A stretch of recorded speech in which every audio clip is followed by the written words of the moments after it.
summoned them in. It was a small, comfortable office. A gray-haired man with a broad, kindly face, wearing a tweed jacket with leather elbow patches, rose from behind a desk. The walls were covered with bookshelves. A fireplace stood against the far wall, logs ablaze. "Welcome, Mr. Glinn," he said, coming from around the desk, hand extended. "Mr. Garza?" They shook hands. "And you must be Dr. Crew. Welcome. I am Dr. Hassenflug. Please sit down."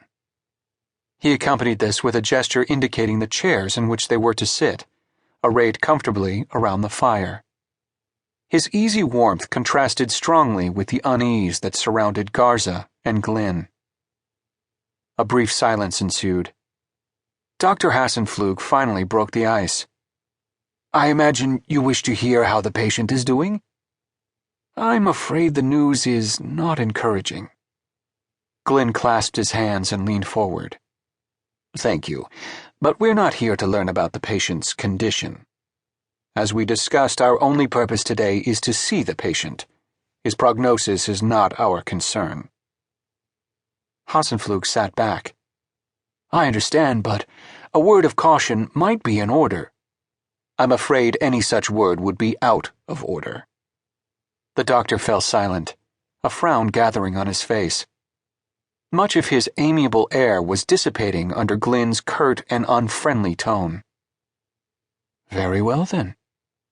He turned to the orderly, who had been standing behind them, his hands clasped in front of his white jacket. "Ronald, is the patient ready to receive visitors?" "As ready as he'll ever be, Doctor." "Please show the visitors into his quarters. You and Morris remain close by." Hassenflug turned back to Glinn. "If the patient becomes excited, the visit may have to be terminated. Ronald and Morris will be the judges of that." "Understood."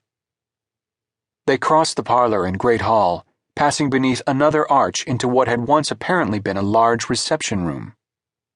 At the far end was a door, not of wood, but of riveted steel, and toward this door they headed. The orderly named Ronald paused before it, pressing a small intercom button. "Yes?" came a tinny voice. "Mr. Lloyd's visitors are here." The buzzer sounded and the door opened with a click to reveal a long, elegant marble corridor lined with ancestral portraits. There was nothing of the air of an institution about this place, although it was now clear to Gideon that it was, in fact, just that. The corridor gave onto an elegant room, ablaze with light. The room was furnished with dark Victorian sofas and armchairs, the walls covered with Hudson River School paintings of mountains, rivers, and other wilderness scenes. But what attracted Gideon's attention most strongly was the robust man, about 70 years old, with a shock of white hair, seated on one of the sofas. He was wearing a straitjacket. An orderly, Gideon assumed this was Morris, sat next to him with a tray, on which sat an array of dishes, each holding a mound of pureed food. The orderly was spooning dark brown goop into the man's mouth. Gideon noticed that a bottle of red wine sat on the tray, a Chateau Petrus no less. A plastic sippy cup filled with the wine stood adjacent to the bottle. "Your visitors are here, Mr. Lloyd," Ronald announced. The man named Lloyd raised his massive, shaggy head, and two piercingly blue eyes widened at Glinn. Despite the straitjacket and the man's age, he still radiated strength and physical power.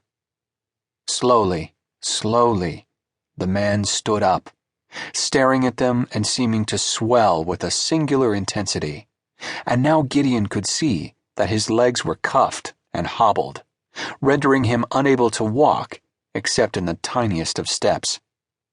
He leaned over and spat out the brown stuff that the orderly had just put in his mouth. "Glinn." He ejaculated the name the same way he had the puree. "And Manuel Garza. What a pleasure." His tone indicated it was no pleasure at all. His voice was strange, quavering and deep, shot through with gravel. It was the voice of a madman.